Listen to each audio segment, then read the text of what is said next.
is for us to be in that presence of each other, knowing that we are so loved. We are so loved by this divine expression of source that's with us, that takes care of us, that is with us at all times. And then we can see that and embrace that in our sisters and our brothers, that knowing that God is just so magnificent and how beautiful God created us all in his image. And that's precisely what we're going to be speaking about today is you. Who are you? And how divinely are you? And so we created all these stories that we are by our parents, what they pregnated in us, right? And from the moment we were in our mother's womb, we started carrying all her information as well, and she's carrying all the information of her mother as well. And so we start carrying all these stories about who we believe we are, who we think we are, by what everyone around us tell us. But that's not who you are. I hate to break it to you, but that is not who you are. And so the Bible says in Genesis 1:27, so God created man in his own image. In the image of God, he created him. Male and female, he created them. And so what is God? Can someone tell me some of the qualities of God? Love. I feel like it's universal life source. Universal life force. Yes. So God is everything. God is love, God is compassion, God is joy, God is happiness, God is beauty. Those are the true qualities of God. So God created us in this image. And so that means that we have in every single part of our being, we have that which God is. And so coming back to the reality that we are created in that, we have to start reprogramming our mind to come back to that presence of spirit, the truthness about our being, that we are divine and that we are created so beautiful and so magnificent. Just like when you express to your sister and how I express, and when we look at each other's eyes and we say it, and we can truly see each other. When we say, I see you, we can see that I see you in them, because we can also see ourselves. But God created each one of us individually created, but each one of us is still carrying that divinity of what source is, divine expression of life. And so in the Vedas, the word they use is Atman. And Atman is the unchanging, the universal self-identical, internal, innermost, radiant self that is unaffected by personality, unaffected by ego. Atman is that which is ever free, never bond. The realized purpose, meaning liberation in life. So each one of us is carrying this Atman. Each one of us is carrying this divinity of source. So I love how Ernest Holmes says it in his book. He says that half of us is our highest self and half of us is our ego. And so our ego is not precisely trying to, it's not bad, it's edging God out, but it's trying to protect us from all that we have been through, our insecurities, our traumas. It's trying to, in a way, shield us from getting hurt again.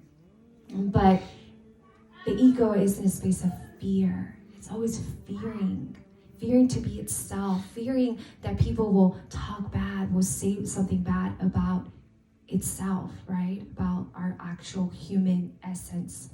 But when we recognize the ego and we see the ego for what it is, and as thoughts come through and fear comes through, when we know that our purpose is higher, because our purpose is that presence of God. Our purpose is what God made us individually and different, that we're here all in a way alike, but all individualized with a purpose. This is why there's so many people that are doing similar things, but each one of them doing it differently.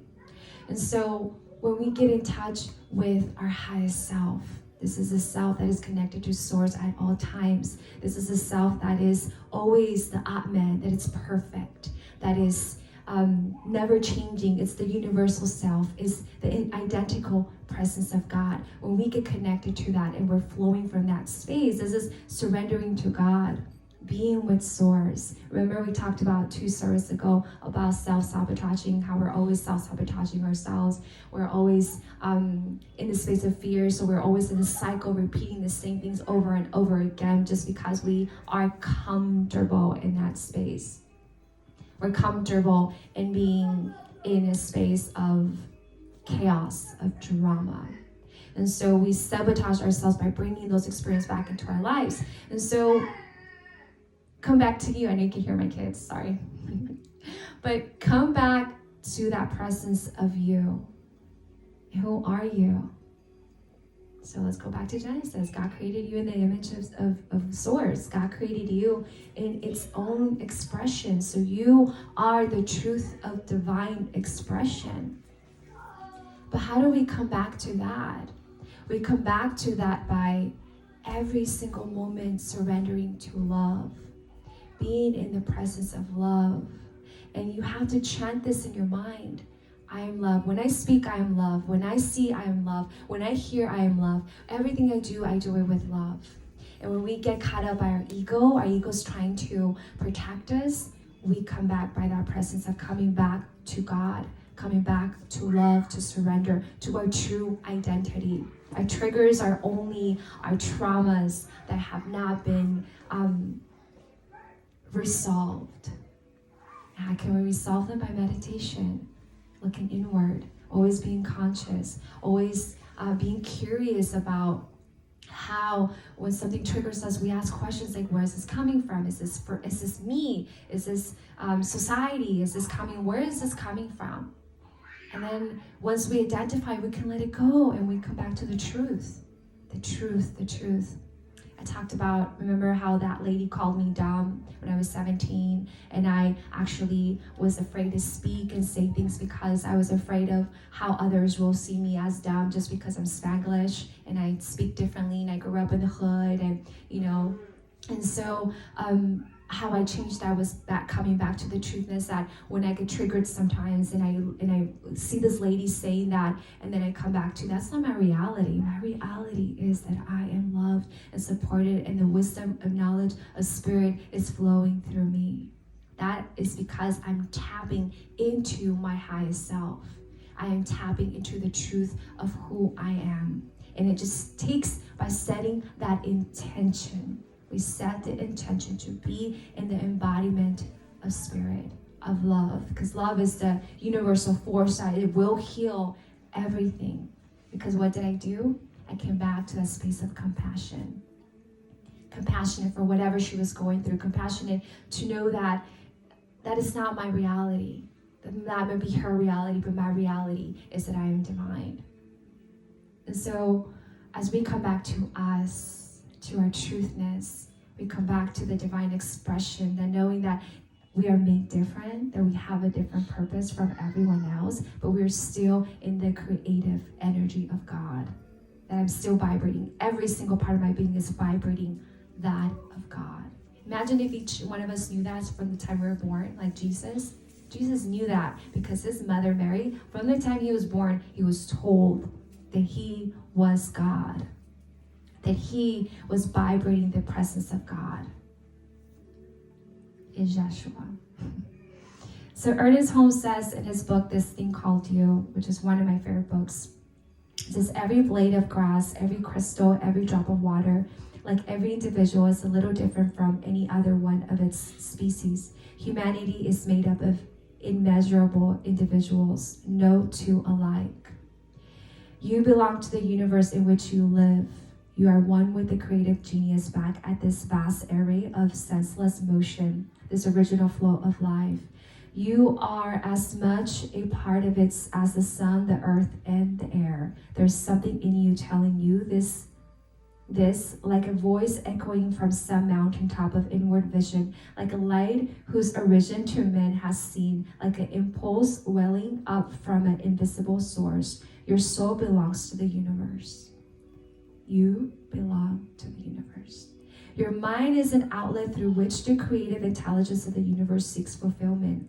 This is your starting point for investigating the meaning of those impulses, longing and desires which accompany you through life. You may accept that the source through which they come is real. You may accept that the universe is filled with the divine and infinite presence, perhaps the infinite of yourself. Wow. Wow. To know that God created me in its image, to know that God created each one of you in its image, to know that you are the divine expression of God, that as you walk in the things that you do and you go to stores and you work and everything, that you are a walking presence of God. Wow. And so today I invite you to take this message, and that everything you do it with knowing that God is moving through every single part of your being. Whatever you call God, the universe, the trees, the sky, the earth, whatever it is that you may identify God to be it. I did a reading for this, one of my friends one day, and she was not believing in God any longer because of her traumas and experiences she had through church and her religion. And and for her to come to me was beautiful because, she was seeking something that we are all seeking, right? Even atheists are seeking something. They believe in science, so they're believing in something. But guess what? Science is also God, because God is everything. So in the reading, God said to her, don't call me whatever they call God, Allah, Allah, Joshua, whatever it is. Call me flower. Put some flowers and call me flower, because I am the flower. And so that message to me has stayed with me, because to know that when I look at my flowers, that I'm looking at God. That when I look at the fire, my candles burning, I'm looking at God. That when I'm looking at my friends and I'm looking at stars and my husband and my children, that I'm looking at God. That when I look everywhere outside in this beautiful view with the trees and the flowers and the wind, that everything is the presence of God. So I invite you to take all this in and to embrace it and to come back to you every single moment that you need to remember that you are made different but alike, and that each one of us is carrying this divinity within us, the divine expression of source of life that lives within us. So I leave it open if anyone wants to add anything.